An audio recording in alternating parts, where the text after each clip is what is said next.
रामायण संस्कृत साहित्य के इतिहास में उन विशिष्ट कृतियों में से एक है जिसने परिवार और सामाजिक आदर्शों के माध्यम से जीवन में व्यापक दृष्टि को पेश किया है। भारत में वेद, पुराण और महाकाव्य भारतीय चिंतन और संस्कृति के केंद्र हैं। महाकाव्यों का समाज पर शक्तिशाली प्रभाव है क्योंकि इनमें दर्शन की एक सतत धारा प्रवाहित है। वेदों में विस्तार से मनुष्य की 4 सिद्धियों अर्थ, काम, धर्म और मोक्ष को प्राप्त करके सुख और आनंद प्राप्त करने का प्रयास के बारे में शिक्षा दी गई है। वही रामायण में इन सिद्धियों को प्राप्त करने की विधि का वर्णन मिलता है। मानव जीवन का मुख्य उद्देश्य अपने भीतर ईश्वर रूपी आत्मा को जानना है और यही भारतीय सभ्यता का प्रमुख उद्देश्य रहा है। आप रामायण को राम, जिन्हें हम ईश्वर मानते हैं, उनकी स्तुति करने के लिए नहीं पढ़ते बल्कि हम इसे अपने जीवन को आदर्श बनाने के लिए पढ़ते हैं। भारत की पौराणिक कथाएं सदियों से जीवित हैं क्योंकि इनमें वो पात्र हैं जो जीवन के कुछ आदर्शों के प्रतीक हैं। ऐसे चरित्रों और आदर्शों को इन कहानियों में प्रस्तुत किया गया है ताकि वे व्यक्तियों के व्यक्तित्व के विकास के लिए और सामाजिक व्यवहार के लिए प्रेरित करें। रामायण महाकाव्य को पढ़ने का उद्देश्य है कि कोई भी व्यक्ति इसके प्रति सचेत हुए बिना नए व्यक्तित्व का निर्माण कर सकता है। इस महाकाव्य से व्युत्पन्न कई उपअर्थ हैं। यह महाकाव्य मनुष्य के लिए मनोवैज्ञानिक विकास की एक प्रक्रिया के और अपने स्वयं के मूल की परिधि से आगे बढ़ने की शिक्षा देता है। यह महाकाव्य व्यक्तिगत, पारिवारिक और सामाजिक स्तरों पर उन संदर्भित आदर्शों के प्रति एक आवश्यक आंदोलन का सुझाव देता है। वाल्मीकि ईसा पूर्व पहली सहस्राब्दी में कवि थे जिन्हें प्रथम कवि माना जाता है। उन्होंने श्लोक, संस्कृत के दोहे का आविष्कार किया जो संस्कृत कविता का एक परिभाषित कारक बन गया। गोस्वामी तुलसीदास ने रामायण को रामचरितमानस के रूप में अवधी भाषा में अनुवादित किया है। रामायण में महिला पात्रों का एक अध्ययन न केवल उनकी व्यक्तिगत विशेषताओं बल्कि सूक्ष्म विरोधाभासों और उन आदर्शों को उजागर करता है आदिकाल से मानव समाज का हिस्सा रहे हैं। रामायण की महिला पात्रों के चरित्रों का अध्ययन विभिन्न दृष्टिकोणों से करने पर उनके रिश्ते, घर और समाज में उनकी स्थिति, महिलाओं के प्रति पुरुषों का रवैया, उनकी शिक्षा, स्वतंत्रता और मानदंड के बारे में हमें जानकारियां प्राप्त होती हैं। यह महाकाव्य न केवल उन महिलाओं के पक्ष में खड़ा दिखता है जिन्होंने अपने पति के साथ साथ परिवार के अन्य सभी सदस्यों का समर्थन किया। महिला पात्रों के विशिष्ट अध्ययन में ये अक्सर यह देखा गया है कि जिन मूल्यों या आदर्शों नहीं छोड़ा जाना चाहिए, उन्हें बिना सोचे समझे छोड़ दिया जाता है। नारी ही वह मुख्य आधार है जिस पर समाज और संस्कृति की अवधारणा टिकी है। रामायण वह महाकाव्य है जिसमें भारतीय संस्कृति निहित है। यह महाकाव्य मानव प्रवृत्ति के पथ के रूप में कठिन से कठिन रास्ते को चित्रित करता है। इस महाकाव्य से समाज के सभी वर्गों से आकर्षित होते हैं। एक तरफ कौशल्या का चरित्र है जिसमें समर्पित पत्नी और उदार मातृत्व है। दूसरी ओर कैकेयी जैसी पत्नी है जिसे अपनी सुंदरता पर गर्व है। इस महाकाव्य में सीता की क्षीणता और क्षत्रियता, सुमित्रा की गुणवत्ता की भावना प्रस्फुटित है। स्वार्थपरक विचारों से प्रेरित मंथरा है और आत्म उत्थान की प्रक्रिया में लगी सबरी को भी यह महाकाव्य बहुत उदारता से चित्रित करता है। जीवन निर्माण की यह विविधता महाकाव्य की विभिन्न महिला पात्रों के विविध आयाम देती है।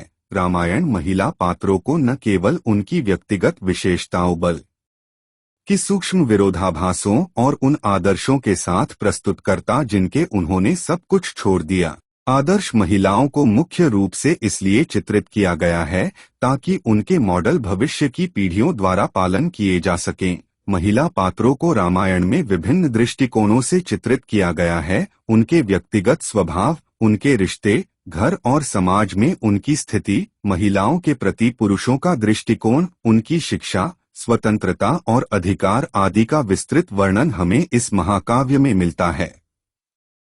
सीता इस महाकाव्य का केंद्रीय चरित्र है। वह न केवल इसलिए कि वह शुरू से अंत तक दिखाई देती है, बल्कि इस तथ्य के कारण भी है कि वह कहानी में प्रमुख भूमिका निभाती है और प्रत्यक्ष या अप्रत्यक्ष रूप से महाकाव्य की हर घटना में शामिल हैं। संस्कृत में सीता का अर्थ है खेत में हल से बानी घार जिसमें सीता राजा जनक को मिली थीं। जनक ने उसे अपनी बेटी के रूप में पाला और जब वह बड़ी हो गई तो उन्होंने सीता की शादी के लिए शिव धनुष का स्वयंवर रचा जिसे राम ने जीता और ऋषि वशिष्ठ ने राम और सीता के विवाह को संपन्न कराया। प्रारंभ में वे बहुत खुशहाल वैवाहिक जीवन जीते हैं। सीता अपने पति के प्रति अत्यंत समर्पित थीं। जब राम को 14 वर्षों का वनवास हुआ तो सीता ने राम के साथ वन जाने की इच्छा प्रकट की। यद्यपि राम ने उन्हें यह कहते हुए मना करने की कोशिश की कि वह अपनी माताओं की देखभाल करें, किंतु सीता ने बड़ी दृढ़ता से उन्हें एक पत्नी के कर्तव्य के बारे में समझाकर अपने साथ वन जाने के लिए मना लिया। सीता के गुण उन्हें पितृसत्तात्मक मानदंडों के रूप में विरासत में मिले थे। इतनी आदर्श नारी होने के बाद भी वह किसी भी अन्य महिला की तरह संकट, दुख और निराशा के क्षणों में भावनात्मक प्रतिक्रियाओं को छुपाती नहीं दिखती। उनके चरित्र से उस बुनियादी असुरक्षा का पता चलता है जिसमें महिलाएं हमेशा जीती हैं। कौशल्या राजा दशरथ की पहली पत्नी और राम की माता कौशल्या इस महाकाव्य की सबसे शांत और आदर्श चरित्र हैं। वह राजा दशरथ की सबसे बड़ी पत्नी है और बहुत दयालु और बुद्धिमान भी। उनका अपने पति के साथ घनिष्ठ संबंध नहीं है, लेकिन वह अपने बेटे राम से बहुत प्यार करती है। जब दशरथ कैकेयी और सुमित्रा से शादी करते हैं तो कौशल्या बिना किसी ईर्ष्या के उन्हें खुशी से स्वीकार करती है। वह कैकेयी और सुमित्रा से कहती है कि तुम दोनों मेरी बहनों की तरह हो। अयोध्या कांड में जब यह निर्णय लिया गया कि भगवान राम को अयोध्या के नए राजा के रूप में ताज पहनाया जाएगा, तब कौशल्या बहुत प्रसन्न होती हैं। उसके बाद तो जैसे वो महाकाव्य में हमेशा दुखी और व्यथित ही रही हैं। कैकेयी इस महाकाव्य में एक महान योद्धा और दशरथ की दूसरी पत्नी के रूप में चित्रित है, जिसके ऊपर अपनी दासी मंथरा का गहन प्रभाव है। कैकेयी ने श्री राम का राज्याभिषेक नहीं होने दिया। उन्होंने राजा दशरथ से अपने वर मांगकर राम को वनवास में भेज दिया। उस अवधि के दौरान राम ने बहुत सारे दानव राजाओं, असुरों का नाश कर दिया। कैकेयी ने इस महाकाव्य को गति प्रदान की और वह सबसे बड़ी गाथा का कारण बन गई। उसने न केवल उस युग की बल्कि आने वाले युगों की घृणा सहने की जिम्मेदारी ली। जिसने भी रामायण को पढ़ा बटा सुना है वह न केवल कैकेयी को घृणा करता है बल्कि उसे किसी हद तक पूरी कहानी का जिम्मेदार भी मानता है। कैकेयी एक ऐसा चरित्र है जिसने नफरत का दर्द सहा। उसने पीढ़ी दर पीढ़ी के भविष्य को भी बदल दिया। राम को अपनी मर्यादा पुरुषोत्तम की छवि स्थापित करने में कैकेयी का प्रमुख योगदान है। इस कारण राम सबसे पहले माताओं में उन्हें ही प्रणाम करते थे।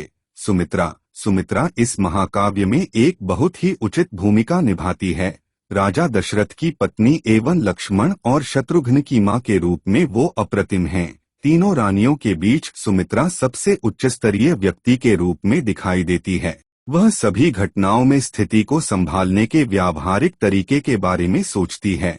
हालांकि वह महाकाव्य में कभी कभी ही दिखाई देती हैं, लेकिन उनका मजबूत चरित्र है। जब लक्ष्मण राम के साथ जंगल में जाना चाहते हैं तो वह लक्ष्मण से कहती है कि उन्हें किसी भी कीमत पर अपने बड़े भाई की सेवा करनी चाहिए। वह कहती है, दुनिया में सदाचार का पालन करने का नियम है जिसमें छोटे भाई को अपने बड़े भाई के नियंत्रण में होना चाहिए। वह पितृसत्तात्मक मानदंडों का पालन करती है और किसी को भी असहज महसूस नहीं करती है। अपने बेटे को राम की सेवा करने की अनुमति देने में वह खुद को अलग करने की भावना को व्यक्त करने के लिए अपने मन की भावनाओं को छुपा लेती हैं और इसे तथ्य के रूप में स्वीकार करती है।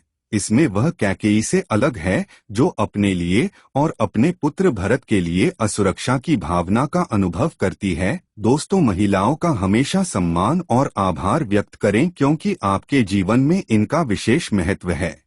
खास तौर पर अपनी माता और पत्नी का दिल से आभारी रहे जिसने आपको जन्म दिया और पाला है, और पत्नी जिसने आपके लिए अपना घर बार छोड़ा सिर्फ आपके लिए। लाइक और सब्सक्राइब जरूर करें दोस्तों।